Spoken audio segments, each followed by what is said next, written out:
O Brasil virou um país onde quem tem a caneta acha que pode zombar da Constituição, onde ministros do Supremo ironizam parlamentares eleitos, como se o voto do povo valesse menos do que a vaidade de um magistrado.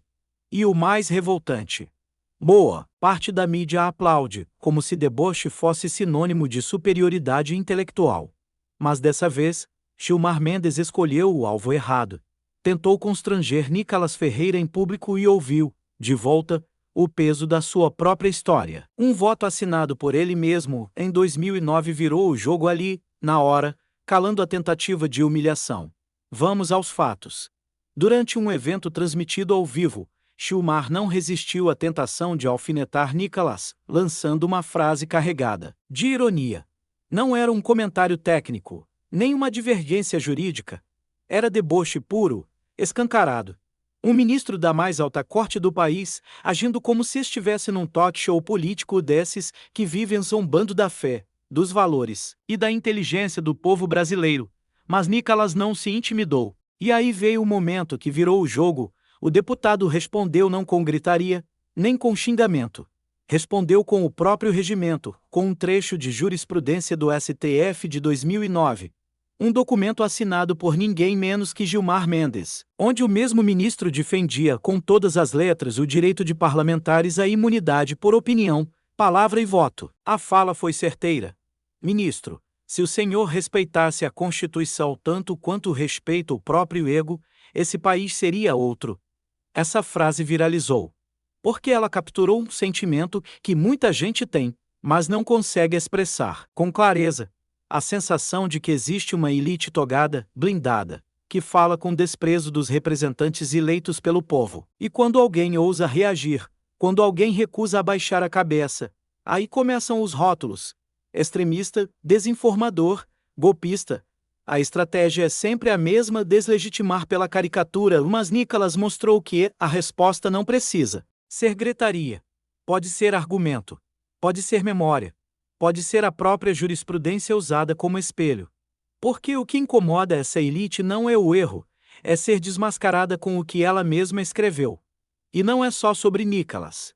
É sobre o Brasil.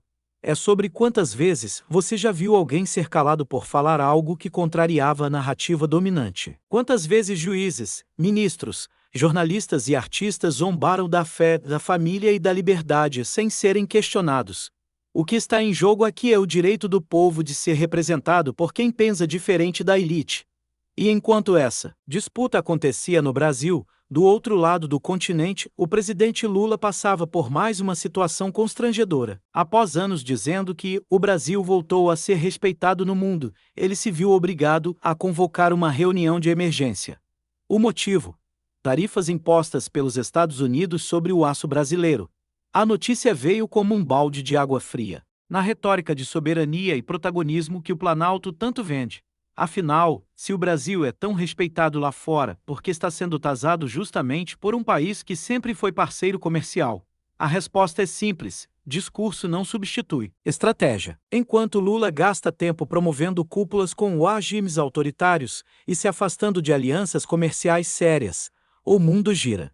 E Trump, de olho na indústria americana e na campanha eleitoral, não pensa duas vezes antes de agir de forma protecionista. O problema é que o Brasil não estava preparado, e agora corre atrás do prejuízo, fazendo reunião às pressas, tentando entender como reverter uma decisão que expõe a fragilidade da nossa diplomacia. É um paralelo perfeito. De um lado, ministros do STF zombando de quem representa o povo. Do outro, o executivo acuado, correndo atrás de prejuízo por falta de planejamento. E o que os une? A desconexão com a realidade do cidadão comum. Enquanto uns debocham de parlamentares, outros se reúnem em gabinetes climatizados para discutir prejuízos que atingem diretamente o trabalhador, a indústria e a economia. Esse é o Brasil de 2025. Um país onde quem ousa questionar é acusado. Onde quem tenta defender valores é ridicularizado, onde ministros atacam parlamentares eleitos e presidentes são pegos de surpresa por tarifas que todo mundo já previa. E o povo? O povo assiste a tudo como plateia de um teatro onde a entrada é gratuita, mas o preço é cobrado na carne. Mas é aqui que entra a virada.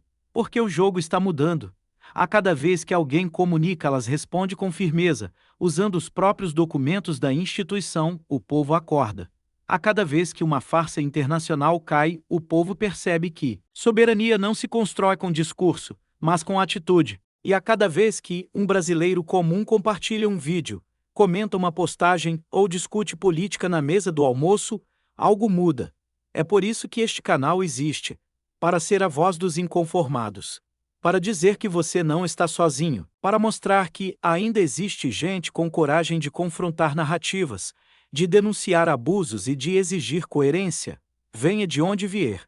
Se você concorda com isso, compartilhe este vídeo, deixe o seu like, se inscreva no canal e ative o sino. Porque aqui, a gente não abaixa a cabeça. Aqui, a gente expõe, confronta e resiste. Aqui, a gente acredita que a liberdade não é um presente dado por ministros, é um direito conquistado pelo povo. E fica aqui uma última reflexão. Quando ministros debocham de parlamentares e presidentes são desmascarados pela própria incompetência, o que nos resta é vigiar.